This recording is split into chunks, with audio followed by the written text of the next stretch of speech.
So today I'm going to do a review of this is the Edelkrone slider. And when I buy camera gear, first thing I go for is high quality lenses.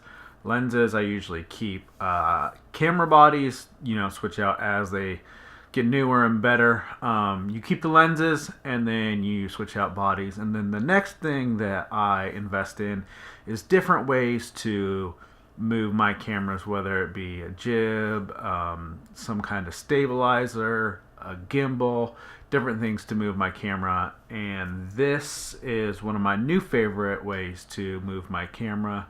I've had a couple different sliders in the past, but this one is really unique in the way that the whole track moves along with it. So I'm going to show you how I set this up, how I use it, and different features that I like about this slider.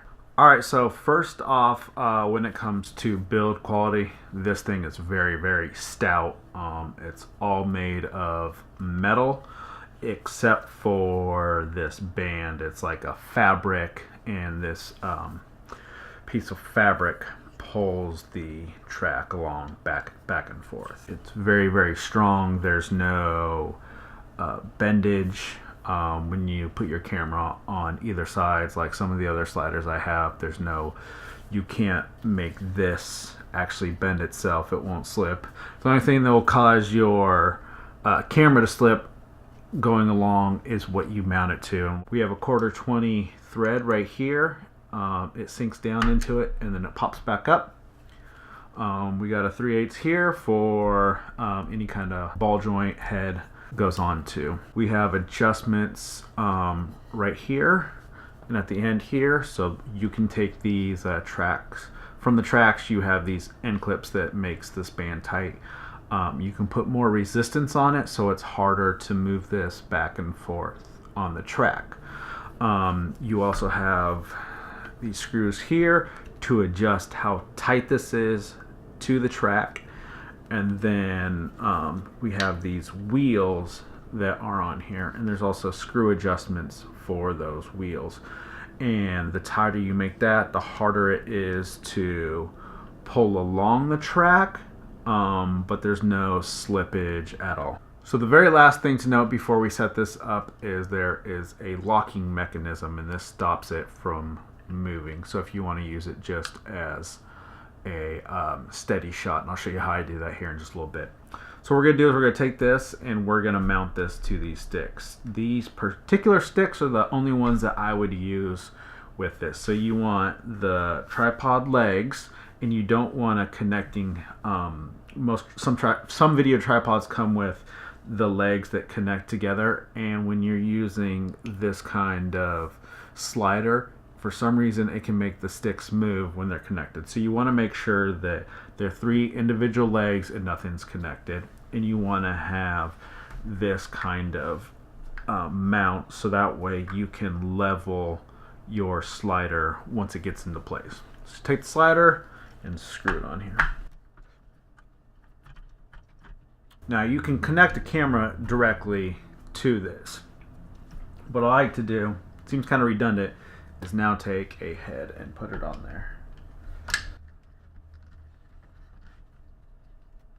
So once you got that tight, my first complaint with this slider is there's no bubble level on this, so you can't really tell if this is level. So the best way to do that is on this ball head is there's a little bubble level there, and we'll take this down below, unscrew it, and make sure that this is level so that no matter which way we slide, it's going to be level.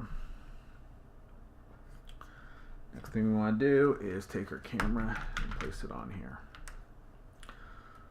So now this, because that locking button, this is locked, this ain't going nowhere, and so what we can do is now we can pan up and down, left and right in a smooth motion, and it's not going to slide anywhere, and it's not going to go anywhere.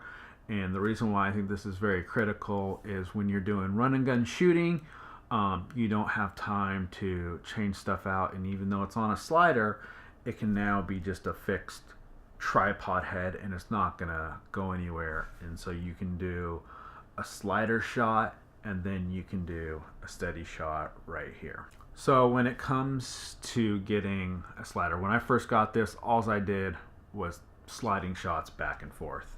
I would take this out and then constantly do different sliding shots. And then when I got home, all I had to work with is nothing but sliding shots. And if you notice, if you do a sliding shot to the left and then it's followed to a sliding shot to the right or forward and back, it doesn't make your video flow smoothly. And so I have a rule of not having more than 2 slider shots back to back in my videos. So the first time I used this, when I got home, I had all these great sliding shots back and forth. And other than my sliding shots, I had no other pieces of footage to use. So I had great video of sliding back and forth, going up and down, and that was it. And this is why I think this locking mechanism is really, really important.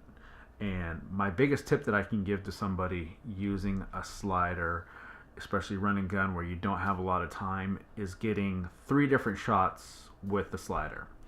And the first shot that I usually try to get is I try to focus on my object and I do a rack focus. So where it's out of focus and now it's in focus, or if I have a zoom lens on here, zooming in and out.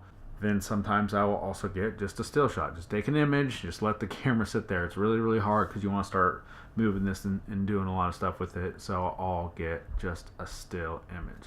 And then very lastly, then I'm going to take this and then I'm going to get my sliding shot. So when you first start out with this, you're gonna want to take this and just move it back and forth. It feels a little different than like a Canova. That's what most people use, but it's really smooth and you got to get used to it. And then from there, you can now move it back and forth and pan with it. And you can also go back and forth and do like a pan tilt with it. And then after you get that down, then you can really incorporate doing a rack focus. This is the 6300. I'll put the 6300 on here. I'll put the A7S2 on here to get most of my shots. The lenses that I use the most on this is the Zeiss 55 1.8. So if I want to get a little bit closer, more detailed shots, I'll use that. I'll also put the Zeiss 16 to 35 on here. Open it really wide down to 16 when I'm going like through some doors, revealing a room. The best part that I love about this versus the Canova, when I would be sliding back here, you notice this track moves with the camera. So when I had a wide angle lens, you would always get part of the track in your clip. And so this system, as the track slides back with you, it slides out of the way of the image. And that was the biggest thing that helped me. When I look at how good a product is how many usable shots does it allow me to have? Because I could have a steady cam, and if it's not that good, it gives me 1 or 2 shots, and it's not that great. So after shooting on this, and the whole part of this is being able to get one smooth, steady shot, and any kind of little bump, then the shots, pretty much that whole slide is no good unless you chop out what is not usable. But from what I've used, this thing is amazing when it comes to how many good usable shots that I can get.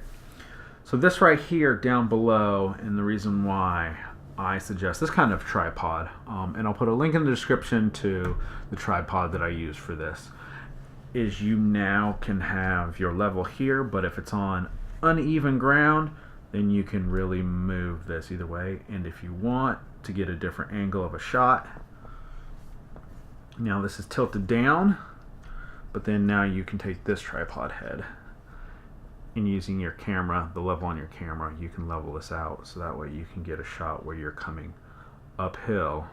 So the sliding range when mounted on a tripod is 15.7 inches. The sliding range when you put this on a flat surface is 7.9 inches. And this has a load capacity of 17.6 pounds. The first mistake is moving just your hands back and forth, and that doesn't get you a good slide. To get a good slide, you need to take the whole carriage and move your body along with the slide. You can now move back and forth.